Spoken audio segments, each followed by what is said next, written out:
Pozdravljeni v podkastu Portal v vesolje. Podkastu za vse, ki vesolje namesto z očmi raje raziskujete z ušesi. V tokratni oddaji bomo ostali v Osončju. Vesoljska sonda Parker je obliznila Sonce in pridobila neprecenljive podatke o Soncu, s katerim si bomo pomagali tudi pri napovedovanju vesoljskega vremena. Zanimalo nas bo, koliko je zares stara Luna.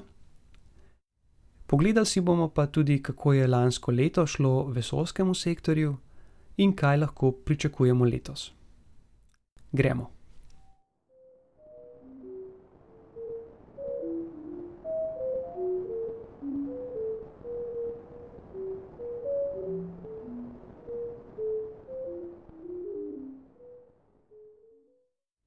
Štiriindvajsetega decembra je sonda Parker poljubila Sonce. Soncu se je približala na razdaljo 6,2 milijona kilometrov. Še nobenemu drugemu plovilu se ni uspelo Soncu tako približati. Sonda je poimenovana po ameriškem znanstveniku Eugeneu Newmanu Parkerju, ki je umrl pred 2 letoma. Parker je v 50 letih prejšnjega stoletja matematično opisal nekatere atmosferske pojave na Soncu. Napovedal je obstoj sončevega vetra, to je toka nabitih delcev s sončevega površja. Kmalu se je izkazalo, da sončev veter zares obstaja. Še več, vse zvezde imajo tako imenovan zvezdni veter. Parker je med drugim pravilno napovedal tudi obliko sončevega magnetnega polja v medplanetarnem prostoru. Napovedal je tudi obstoj nanobliščev na Soncu, s katerim bi lahko pojasnili vročo zunanjo plast atmosfere Sonca. O tem malo več pozneje. Sonda Parker je namenjena raziskovanju Sončeve atmosfere. Izstrelili so jo leta 2018 in od takrat je njena pot okrog Sonca precej zapletena. Ni najbolj intuitivno, ampak potrebna je precej več energije, če hočemo iti do Sonca, kot pa če hočemo iti do Marsa. Težava je v tem, da se Zemlja giblje okrog Sonca s precej veliko hitrostjo, okrog 100.000 km/h. Velik del te hitrosti mora sonda izgubiti, če se želi utirati v orbito, ki jo ponese blizu Sonca. Kako izgubiti to energijo? Pomagamo si lahko na različne načine. Eden izmed njih je, da si pomagamo z gravitacijo planetov. V preteklih letih se je sonda 7-krat zavihtela okrog Venere, pri čemer se je njena orbita okrog Sonca vsakič nekoliko spremenila. Vsakič je postala bolj sploščena oziroma eliptična. Sonda se v najbližji točki Soncu zelo približa in takrat se tudi giblje najhitreje. 24. decembra se je Soncu približala na nekaj manj kot 9-kratni radij Sonca. Pri tem je potovala s hitrostjo skoraj 700.000 km/h. To je hitro. Seveda, v točki v tirnici, ko je najbolj oddaljena od Sonca, je njena hitrost bistveno manjša. Okolje tako blizu Sonca je za sondo seveda zelo zahtevno.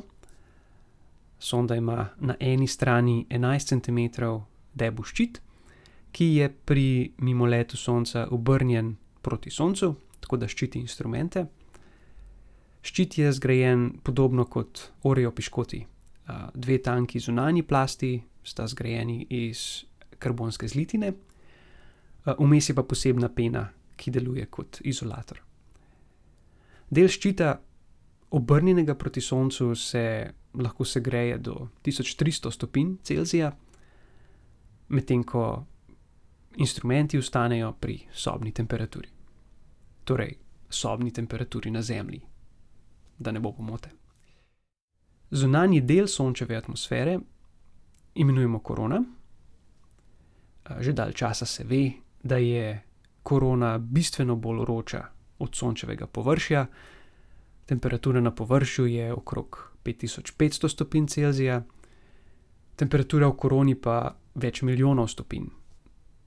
In ni jasno, zakaj je tako vroča. Spomnimo se na nanoblišče, ki jih je omenjal Parker. Gre za zelo majhne blišče, ki jih normalno ne opazimo, a če bi jih bilo na soncu zelo veliko, bi lahko dodobra segreli korono. Nekaj podobnega nanoblišča je pred nekaj leti dejansko opazila ESIna sonda Solar Orbiter, torej bi lahko nekaj bilo na tem. Kakorkoli, sonda Parker bo na licu mesta izmerila, kako se material v koroni segreva. Računajo tudi, da bodo z novimi podatki bolje razumeli mehanizem pospeševanja delcev v koroni. Nekaj v sončevi atmosferi nabite delce pospeši do zelo visokih hitrosti, ki dosežejo skoraj svetlobno. Potem je pa tu še skrivnost sončevega vetra, od kje izhajajo delci, ki sestavljajo sončev veter. Rezultati raziskave niso pomembni samo za razumevanje sonca kot takega, ampak so zelo pomembni tudi za razumevanje vesoljskega vremena. To je splošen izraz za pogoje v vesolju, ki jih ustvarja sonce, s katerimi vpliva na Zemljo. Od vesoljskega vremena je odvisen, recimo kdaj in kje na Zemlji bomo videli aurore. Misija se bo končala v drugem delu letošnjega leta, do takrat se bo še 2-krat Soncu približala na podobno razdaljo in ko se bo misija končala, bomo o tem tudi seveda poročali na portalu.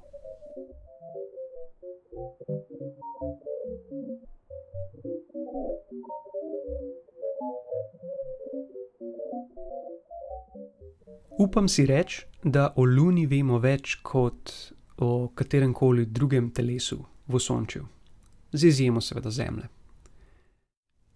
A v našem znanju je še kar nekaj lukenj. Stvari, ki jih vemo, se tudi večkrat izkažejo za napačne. Ampak tako pač je v znanosti, brez napak tudi napredka ni.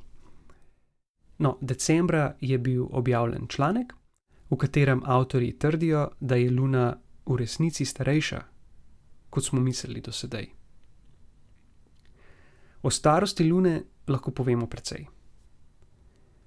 Najprej, ne more biti starejša od Sonca in Osončja.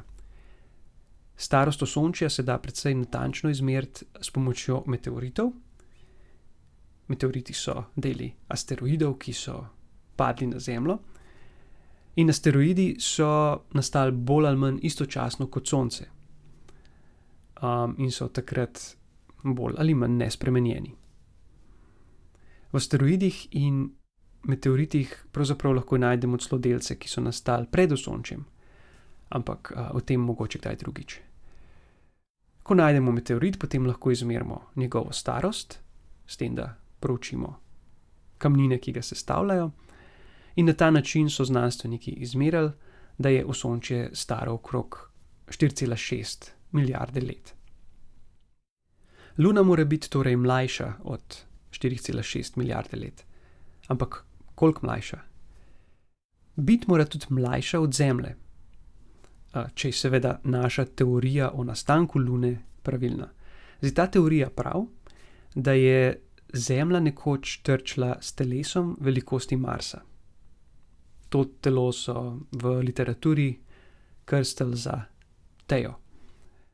V Baby Osončju takšen dogodek ni bil nič nenavadnega. Med orbitami novonastalih planetov je mrgolel neporabljenega materiala najrazličnejših velikosti. In ta material je neprestano trkal s planeti in lunami. Če se osredotočimo na Tejo in Zemljo, pri tem trku je Tejo raztrgalo, nekaj materiala se je pogreznilo v Zemljin plašč, preostali del, skupaj z nekaj Zemlje, pa je zalučalo v vesolje. Precej izvrženega materiala ni pobegnilo Zemljini gravitaciji, ampak se je ujelo v orbito okrog Zemlje in kar hitro se je material spoprijel v veliko kroglo, torej v Luno. Teorija ima nekaj problemov, ampak je zaenkrat vseeno boljša od drugih teorij o tem, kako pojasni lastnosti Lune in njene orbite okrog Zemlje. Sedaj naletimo na manjši problem, saj ne vemo točno, kdaj je nastala Zemlja. Težko je namreč definirati nastanek Zemlje. Večina planeta naj bi nastala okrog 60 do 80 milijonov let po rojstvu Sonca, nato se je pa še nekaj časa debelila s trki velikega števila asteroidov. Zdaj, sčasoma je število asteroidov, ki so se gibali po Osončju, padlo in takrat dobimo Zemljo. V literaturi najdemo različne številke, kdaj se je to zgodilo, recimo okrog 100 do 150 milijonov let po nastanku Sonca. Ampak pravzaprav nam ni treba komplicirati za Zemljo. Luna je Zemlji relativno blizu in konec 60. in v začetku 70. so astronavti, NASIni astronavti, 6-krat pristali na Luni v okviru programa Apollo. Nazaj so se vrnili s skupaj nekaj več kot 380 kilogrami lunarnega kamenja.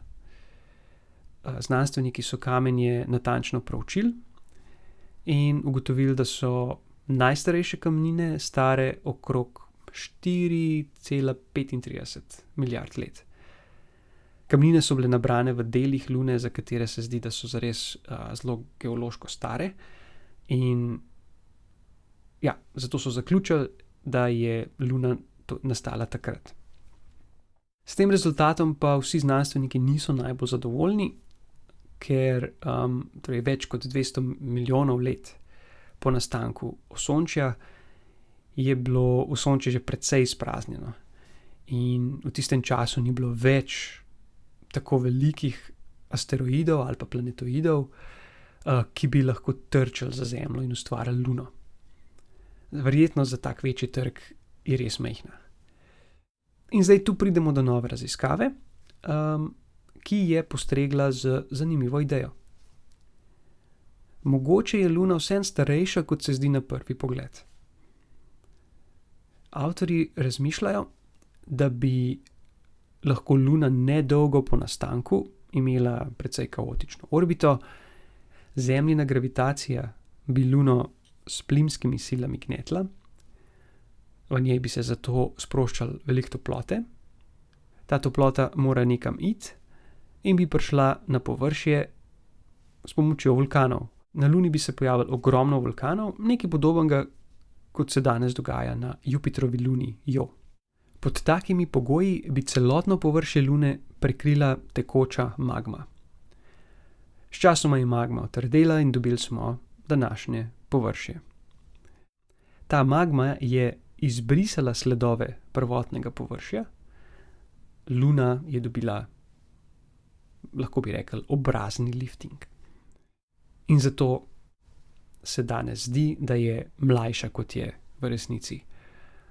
Pravilnost teorije se bo pokazala v naslednjih letih. Na Luno bo potovalo veliko odprav, dobili bomo še več vzorcev lunarnih kamnin iz drugih delov Lune, s tem pa tudi nove koščke, ki jih potrebujemo, da sestavimo to zahtevno sestavljanko nastanka Lune.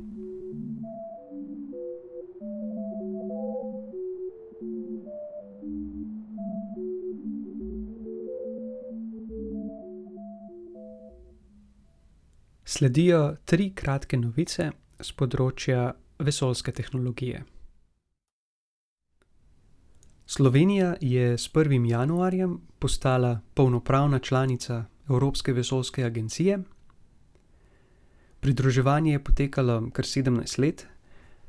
V tem času je Slovenija dokazala, da je pripravljena za članstvo in da je lahko enakovreden partner med 23 državami članicami. Seveda je vesoljski sektor v Sloveniji precej manjši kot v večini drugih držav članic, a za Slovenijo je to kar velik korak. Z ESO že sodelujejo univerze, raziskovalni inštituti in podjetja in s polnopravnim članstvom se bo sodelovanje le še okrepilo. Članstvo bodo 10. januarja proslavili v centru Nordung v Vitanju. Lani se je števec izstrelitev raket ustavil pri številki 259. To je največ do sedaj in kar 17% povečanje glede na leto prej. Ta številka ne vključuje raket, ki ne dosežejo orbite. Polovico vseh izstrelitev je izvedlo podjetje SpaceX, kar kaže na to, kako močno trenutno prevladuje v raketnem sektorju. Ne gre podcenjevati Kitajske, ki je izvedla 68 izstrelitev in to leto se pričakuje še dodatno povečanje izstrelitev.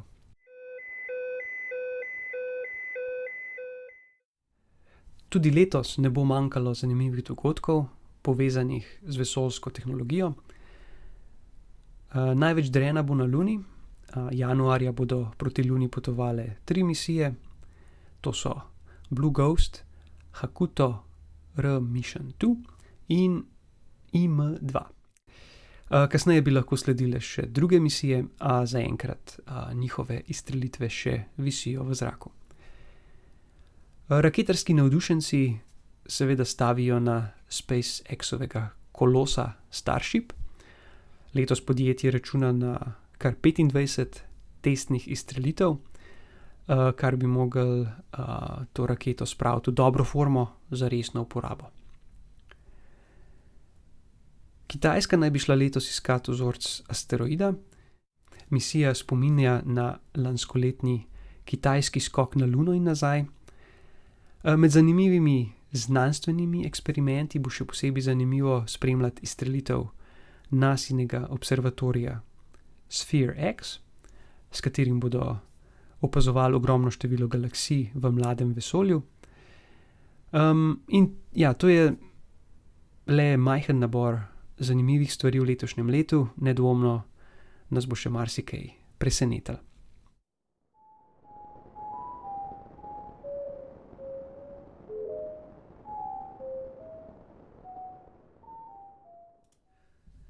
To je bila 7. epizoda podcasta Portal v vesolje.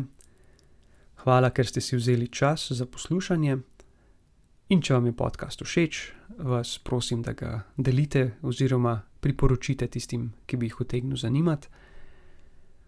Vesoljeljubcem priporočam še 2 nedavni oddaji. V okviru oddaj Heureka na radiu Trst A je izšla oddaja Izpod mojega peresa, posvečena mednarodni vesoljski postaji.